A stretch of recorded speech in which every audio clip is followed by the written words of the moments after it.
आवाम भूखे मरेगी तो वो फिर मरने से पहले मार भी देगी। पाकिस्तान को संभालने के लिए नहीं है, आने जाने के लिए रखा हुआ है इन लोग। सियासी लीडर जो असल सियासी लीडर है ना, वो डरता नहीं है। अगर बेहतर करने होते हालात तो सर वो इधर ही रहते ना।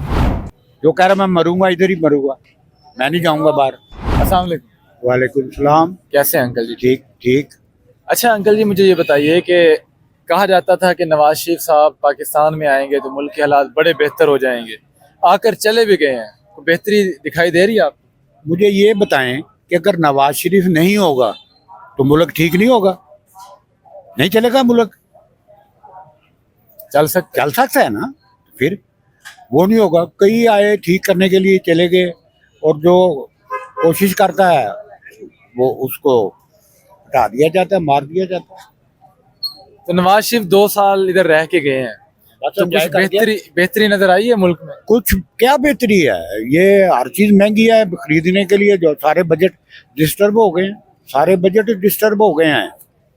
कोई एक लीडर का नाम बता दें जिसके आपको लगता है कि वो बंदा आए तो मुल्क बेहतर हो सकता है। हो सकता है जिसको बंद किया हुआ है, जिसको बंद किया हुआ है। जो कह रहा मैं मरूंगा इधर ही मरूंगा, मैं नहीं जाऊंगा बाहर। नहीं, उसको भी तो मौका दिया गया था, क्या लगता है उसके दौर में बेहतरी आई है? उसमें वो तो कह रहा है कि मुझे काम ही नहीं करने दिया। वो तो कह रहा है मुझे काम, वो तो उसने सच बोला है ना, मुझे काम करने नहीं दिया गया, मेरे से गलत काम करवाए गए हैं। कौन करवाते हैं गलत? वो जो करवाते हैं वो सबको पता है कौन करवा रहे हैं, सबको पता है, बच्चे बच्चे को पता है। जो ताकतवर है ना वो ही करवाते हैं। वो मतलब कि उसको वो खुद कहता है मेरे लिए MP MNA इकट्ठे किए जाते थे, कौन करता था वो भी पता चल गया। अब अवाम को पता चल गया है। अब अवाम की सोचो, अवाम ने क्या करना है। अवाम भूखे मरेगी तो वो फिर मरने से पहले मार भी देगी। कैसे कोई हल बता दें, मुल्क की हालात बेहतर कैसे हो सकते हैं आपकी नज़र में? कैसे हो सकते हैं? मेरिट बस, कुछ नहीं है। आपके हमारे मुल्क में इलेक्शन हुए हैं, हमें इतने अरसा हो गया, हम बेसुकूने हैं। ईरान में इलेक्शन हुआ, इंडिया में इलेक्शन हुआ, इंग्लैंड में इलेक्शन हुआ, सारे काम कर रहे हैं। हमारे इधर क्या है, वो सब काम कर रहे हैं और हम परेशान हैं। वो अवाम उन्हें लाएगी और अवाम ही उतारेगी। ये तरीकाकार भी यही है दुनिया का कि भाई अवाम की सुनो, अवाम के नुमाइंदे होंगे, अवाम की बात करेंगे, फिर अवाम उनके लिए जान भी देगी। अस्सलाम वालेकुम। वालेकुम। कैसे हैं अंकल जी? अल्लाह का शुक्र है। काजी फायद ईसा साहब चीफ जस्टिस बने थे तो मियाँ साहब लंदन से पाकिस्तान आ गए। काजी साहब के मुद्दत पूरे होते ही मियाँ साहब भी दोनों, मियाँ साहब और काजी साहब दोनों वापस चले गए, क्या कहें? ये इन लोग का हर वक्त का खेल है।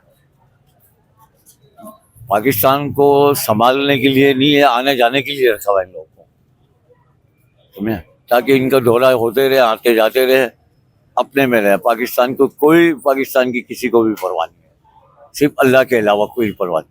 अस्सलाम वालेकुम। वालेकुम सलाम। कैसे हैं अंकल? अल्लाह का शुक्र से।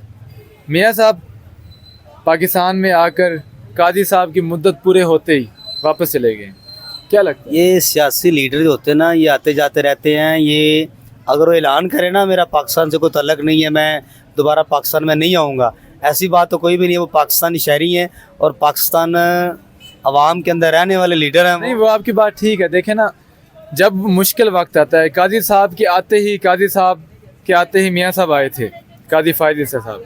काजी साहब की मुद्दत पूरी होते ही उनको जब लगा है कि अब कुछ हो जाएगा गड़बड़, वापस चले गए। सियासी लीडर जो असल सियासी लीडर है ना, वो डरता नहीं है।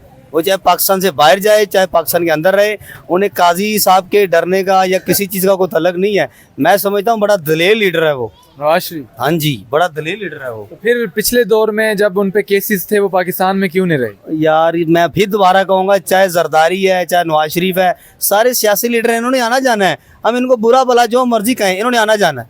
और एक और बात जो आपको सच बताऊँ, महंगाई कम हुई है, हम जूते वाले हैं, जूते बेच रहे हैं। जो तूफान पिछले 3, 4, 5 सालों में था ना, अब वो आहिस्ता आहिस्ता कम हो रहा है और रेट रुके हुए हैं। हर चीज़ का रेट 20 रुपये, 50 रुपये, 100 रुपया कम हो रहा है। अस्सलाम वालेकुम। वालेकुम सलाम सर। कैसे हैं अंकल जी? मियाँ साहब आए थे पाकिस्तान में, काजी साहब, काजी फायद ईसा जो हमारे चीफ जस्टिस हैं, उनकी मुद्दत पूरे होते ही मियाँ साहब बाहर चले गए। क्या कहेंगे? सर हम क्या कह सकते हैं, अब आप सबको पता है कि वो क्यों गए हैं। अब हम क्या कह सकते हैं सर, हमने तो यही सोचा था कि ये हुकूमत आएगी तो कुछ अच्छा होगा, लेकिन नहीं सर, बहुत बुरा हो रहा है। अब बड़े नारे लगाए गए थे कि मियाँ साहब आएंगे तो मुल्क के हालात बेहतर हो जाएंगे, सिर्फ मियाँ साहब हैं जो बेहतर कर सकते हैं। नहीं साहब, मियाँ साहब अगर बेहतर करते तो बाहर ना जाते। लगाए गए थे कि मियाँ साहब आएंगे तो मुल्क के हालात बेहतर हो जाएंगे, मियाँ साहब ही हैं जो बेहतर कर सकते हैं। सर मियाँ साहब ने क्या बेहतर करना है, वो तो चले गए बाहर। अगर उन्होंने ये अगर बेहतर करने होते हालात तो सर वो इधर ही रहते ना। अब देखे ना, मुल्क के हालात ख़राब हो रहे हैं सर, अब दिन ब दिन महंगाई हो रही है।